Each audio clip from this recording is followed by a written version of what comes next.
Good morning, brethren. A blessed Sunday po sa inyong lahat. Magandang umaga po, mga kapatid. Naimbag nga aldaw, kada kayo amin kakabsat.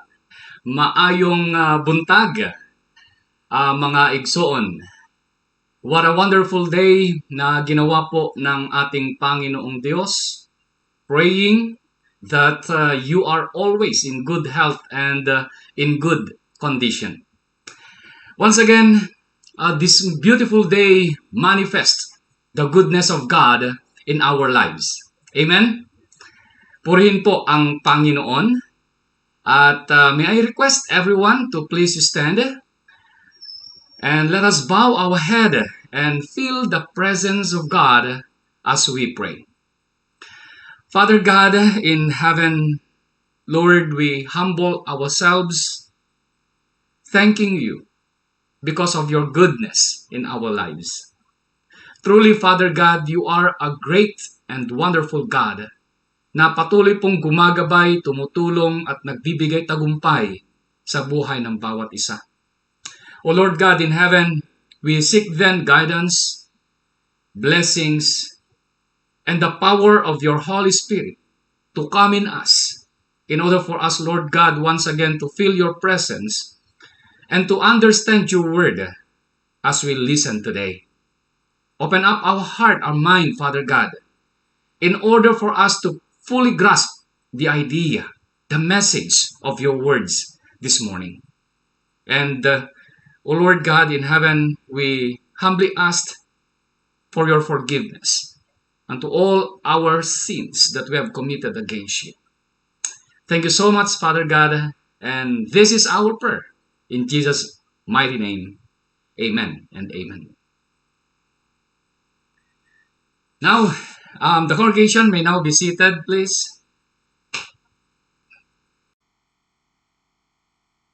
Once again, brethren, good morning. Our theme for this year, 2024, is about reject. And our quarterly theme is about evangelism.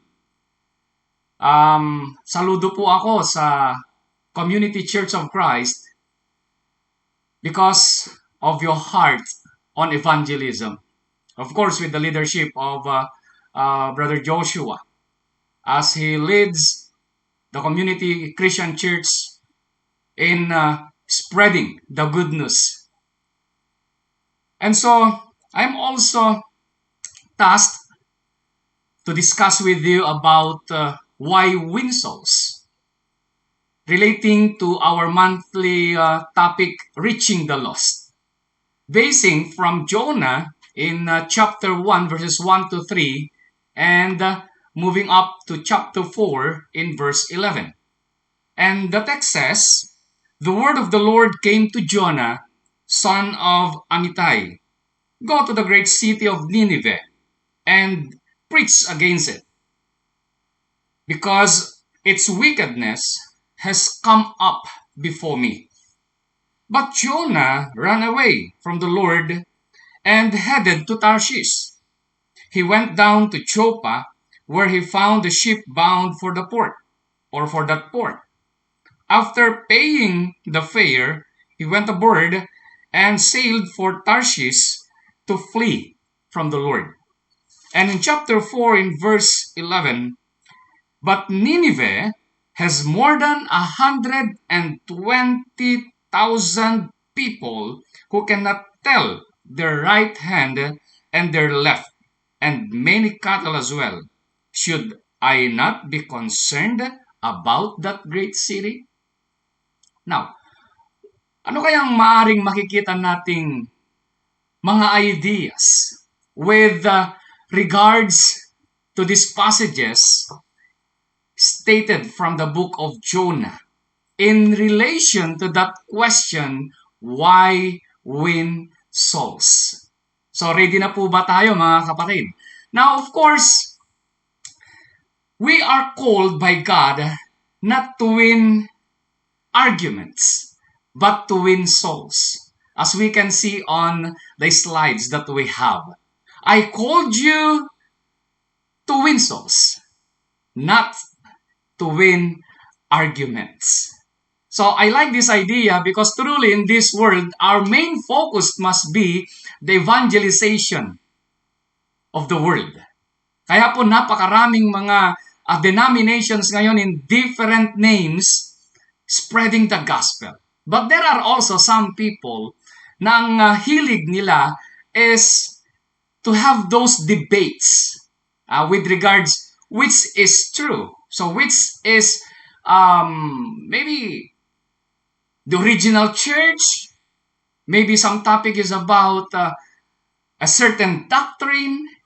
So napakarami pong mga group of people who are debating. But for us, we have a clear mind setting that we are called by God not to win arguments, but to win souls for Jesus Christ. Amen? And so, to answer why we need to win souls, there are reasons, brethren, that I would like to share first. The first one is, God commanded us to reach the world. As it was stated in Acts chapter 1 and verse 8, that someday we will become witnesses. And of course, from the command of Jesus himself, that we need to go and make disciples. Number two is, it is the responsibility of the saved. I have a responsibility as a pastor, and not only the pastors has the responsibility to share the gospel, to win soul, but this is everybody's business. Okay? And of course, number three, because people are on the road to hell. So maintindihan sana natin ang bagay na ito. Reason that I need to win soul. I need to win my brother. I need to win my sister for Christ. Because they are now on the road to hell. Number four, of course, it is the Christian's great opportunity to serve. Of course, it is not enough that I am called as a Christian. It's good also that my Christianity, I have the opportunity to serve, to use my talent in sharing the gift that I have received from the Lord. Di ba? So it's good that the salvation that I have now in my possession through Christ, of course, maibahagi ko rin yan sa aking kapwa. And the last one is to receive, of course, God's full blessings. We want that full blessing, a life eternal in heaven. So that is the reason why I need to win soul. So, discussing with you now, soul winning, this is about preaching the Word of God, giving someone an opportunity to give their lives to Christ and be saved from going to hell. Tulad nga ng sinasabi ko, brethren, I need to act now because maybe my friend, our fellow, or some members of our family are on the road going to hell. So I need to preach. I need to share who Jesus is for them also, for these people also to be saved. Now, I would like to expound then the different motivations why we need to win soul. Okay, number one. Motivation number one, because of this sin-sick souls. We all know that Nineveh was a wicked city. So reading from this statement, Nineveh, a brutal and wicked chief city in the Assyrian Empire. Nineveh removed the noses and ears of their prisoners to mark and maim them for life. Wow, napakasama talaga nila. They are so wicked. And like most Mesopotamian civilizations, their culture was immoral and generally terrifying. Temple prostitution, child sacrifice, abortion, and infanticide. So napakarami nilang ginagawang mga kalokohan or kasamaan wherein that in them, in their mind, tama yung kanilang ginagawa. Yet, these people, tulad nga nung sinasabi ni Nahum, so if you have some time reading from the writings of Nahum, Now, they plot against God. That is in Nahum chapter 1 verses 9 and 11. Andun yung idolatry nila. They are worshiping idols. They have that vile behavior. So, just imagine, yung baby na isinasakripisyo nila, pinapatay nila, okay? Shedding blood, lying and plundering, enslaving nations, presumption and cruelty. So, ito yung sinasabi ni Nahum na talagang kasalanan nila that may be reason that Jonah wanted to escape from this ministry. And so instead of going to Nineveh, he go the opposite way. So, well, why I need to win soul? Why Jonah needs to go to Nineveh? Because of this sin-sick souls. Now, I would like to share this. To the mind setting, I repeat, to the mind setting of the Ninevites, they think that they are religious people. But having this statement, yes, they are deeply sincere in their religiosity, but sincerely mistaken. Because what they are doing is not right in the sight of God. So, why win soul? Because of this sin-sick people. Now, going to the second motivation. We all know their wickedness. Okay, the wickedness of Nineveh. Motivation number 2 states about awareness of the lost. Jonah knows how wicked these people, and they are considered lost in the sight of God. So this is now our motivation number 2. Because it was stated in Romans 6:23, for the wages of sin is death, but a gift of God is eternal life in Christ Jesus our Lord. If these people will not confess their sins, what will happen to them? Okay, mamamatay sila.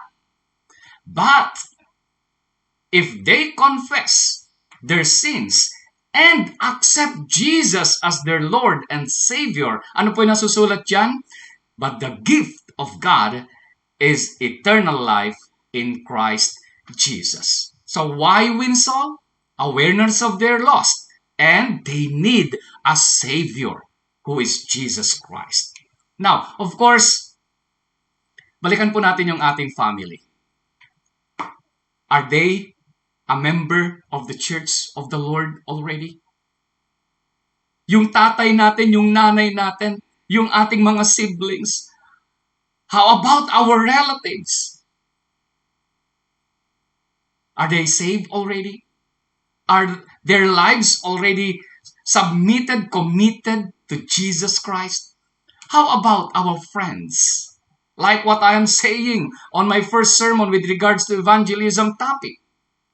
Maaring sabihin sa iyo ng kaibigan mo, when you will be in heaven, friend, you are so unfair. You have known all this, that there is heaven and there is hell. Here am I, suffering from hell. Why you didn't tell me about who Jesus? You know your Savior already. I am your friend. Bakit hindi mo man lang sinabi sa akin that there is hell, that I need to receive Jesus in my life? Our fellow, our co-workers, the people surrounding us, are we aware that they are also lost? Are we aware that they need Jesus? And of course, to the last F, our foe, our enemies. Anyway, to us Christians, siguro naman wala po tayong kaaway. But maraming umaaway sa atin for no reason sometimes. But let it be. Kahit manituring nila tayong enemy and they are considered lost, we need still to win them for Christ. Amen? So, of course, sin-sick soul, awareness of their lost, moving then to this, we need to reach them because they are lost. Jonah must reach Nineveh because they are considered lost. So therefore, Going to the motivation number 3. A single soul is valuable to God. As I have stated from those 4F, ang kaluluwa ng bawat isa ay mahalaga. Valuable lahat iyan sa ating Panginoon. So, when there is a plane crash, consider this. We often hear announcements concerning the number of those who died and were injured rather than the value of the plane or the value of the building into which it may have crashed. O, di ba? Ganyan kahalaga ang buhay ng tao. Much more, the soul of these people. Napakahalaga sila in the sight of God. This is the reason why Jesus himself stated these parables. Okay, we have the parable of the son. We all know the story, brethren, right? This father, every day, maybe 24 hours, 7 days a week, hinihintay niya yung pagbabalik ng kanyang anak. If it is possible, pwede pa sana siyang lalabas to look for his son. At nung nagbalik siya, there was a great celebration because my son, sabi niya, he was lost and now he was found. Of course, the lost sheep, we all know the story of the lost sheep. From that 100, the shepherd left the 99 sheep para lamang hanapin yung iisang nawala. And the lost coin, of course, that woman maybe, nasa kanya yung siyam. Bakit ko pa hanapin yung isa? Diba? But then, Jesus states na kahit isa man lang, mahalaga yan. Reason that 2 Peter 3:9 says, the Lord is not slow in keeping his promise, as some understand his slowness. Instead, he is patient with you. So remember this, brethren. If God is patient to all people, ganun din sana tayo. Okay? Patiently sharing about the gospel that we have received already to these lost people. Because the Lord, according to this verse, he does not want anyone to perish, but everyone to come to repentance. O, di ba? Napakaganda yan na emotion, feeling ng Panginoon. O, di ba? Napakaganda yan na kaloob-looban ng ating Panginoong Diyos. So, purihin ang kanyang pangalan. We give him the honor and the praises because of these feelings. Okay? He does not want anyone to perish, but everyone to come to repentance.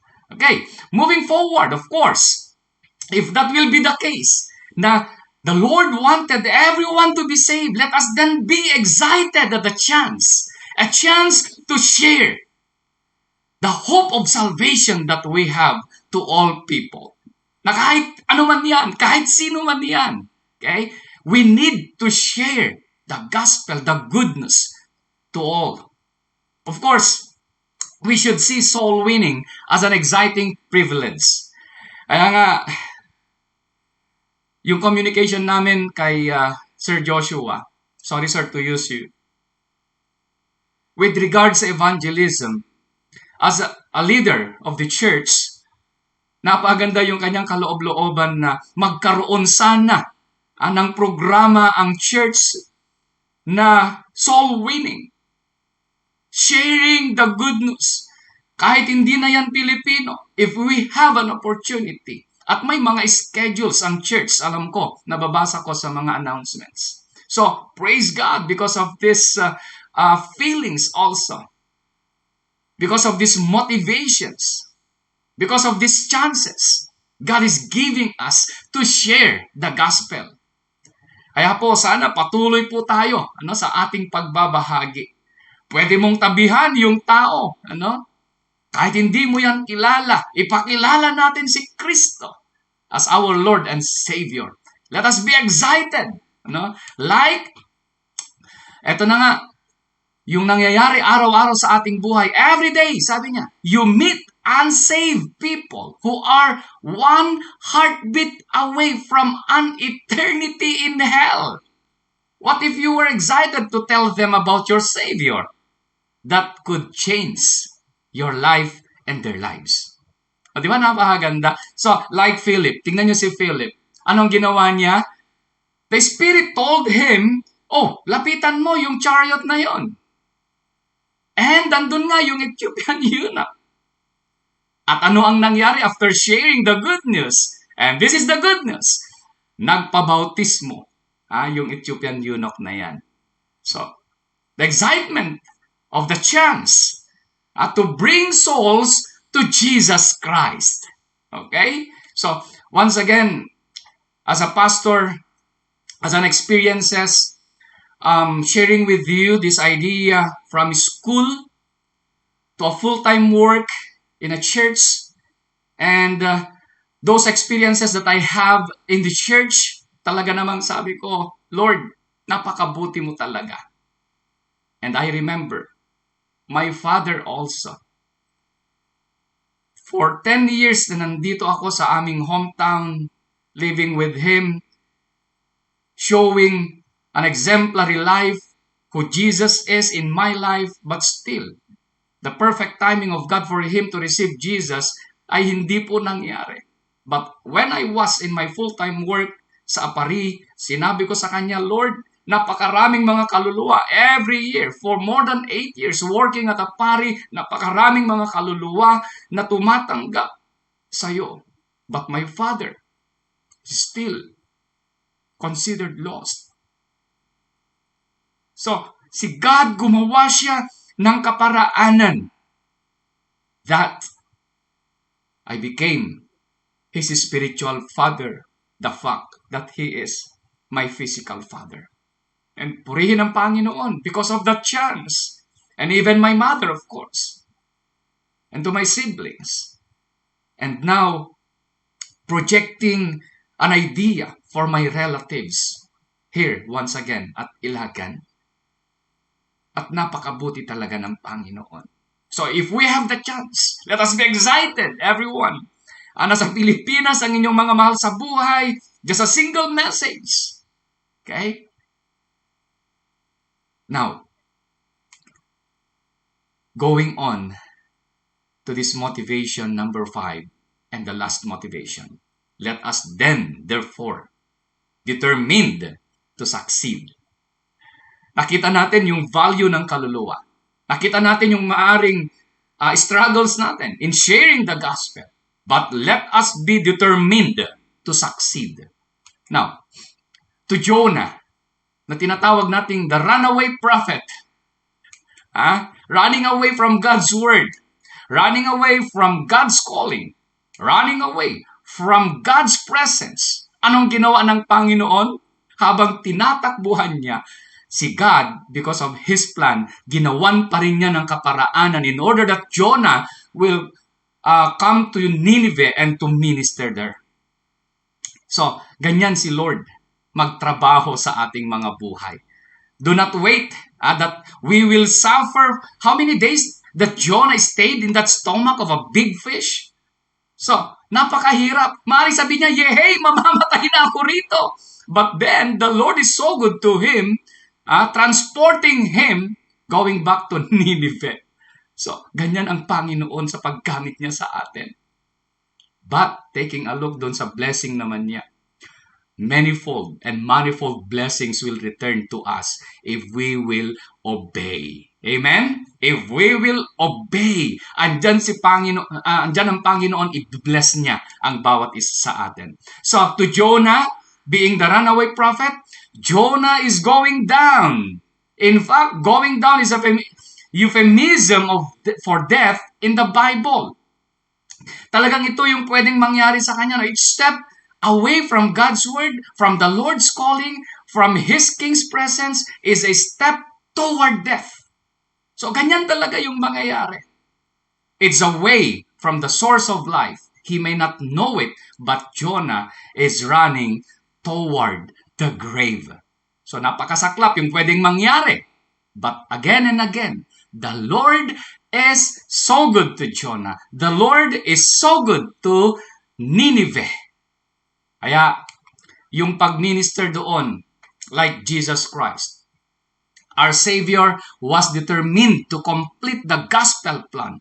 Nothing would stop Him from finishing His eternal work. So, ganun din sana tayo. So, considering Jonah now na nagbalik na sa Nineveh, alam niyo bang mga 40 days, so a very short span of time in sharing the gospel? Wow! People believe. Sumampalataya sila that even the king believe unto the Lord. So just imagine, pero itong si Jonah, again and again, meron na naman siyang negative reaction. And what was his reaction? Galit siya because these people returned to the Lord. Wow, what an attitude. Nahawaan na rin ng kasamaan, ng ugali itong si Jonah. Kaya nga may illustration na nangyari according to this story. Dahil ang mga tao sumampalataya, nag-emote, itong si Jonah, nalungkot siya. Bakit ganito ang nangyari? Bakit hindi pinatay ni Lord ang mga taong ito? Masasama sila. Hindi sila karapat-dapat to be saved. But the Lord made a way to explain to Jonah how valuable these people. Okay? So, doon sa kanyang kubo-kubo na sinilungan, nagpatubo doon si Lord ng isang halaman. And it grows overnight. At naliliman siya. But, ang plant na iyon ay pinatay rin ni Lord. Kaya in the morning, ay galit na naman itong si Jonah. Hinayaan mo na nagbalik loob, this Ninevite people, this wicked people, you let them return to you, and now itong sinisilungan ko, heto, namatay. Ano pa? Saan pa ako sisilong ngayon? But the Lord is teaching Jonah with regards to his belief unto the Lord and with regards doon sa love ni God to all people.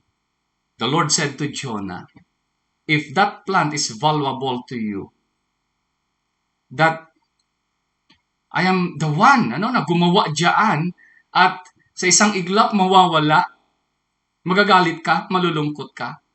How much more doon sa mga buhay ng mga taga-Nineveh? They are people like you. They are valuable to me. Bakit nagagalit ka? Again, to Jonah, kakaiba, yung story na makita natin sa kanya. But this 120,000, ilang tao yun? Okay. Reading from this text, and should I not have concern for the great city of Nineveh, in which there are more than 120,000 people who cannot tell their right from their left, and also many animals. I want them, Jonah, to be saved, and you are my instrument. I want to use you as an instrument to lead them to me. So now, mga kapatid, maybe some of us will be used by the Lord in the near future to share the gospel.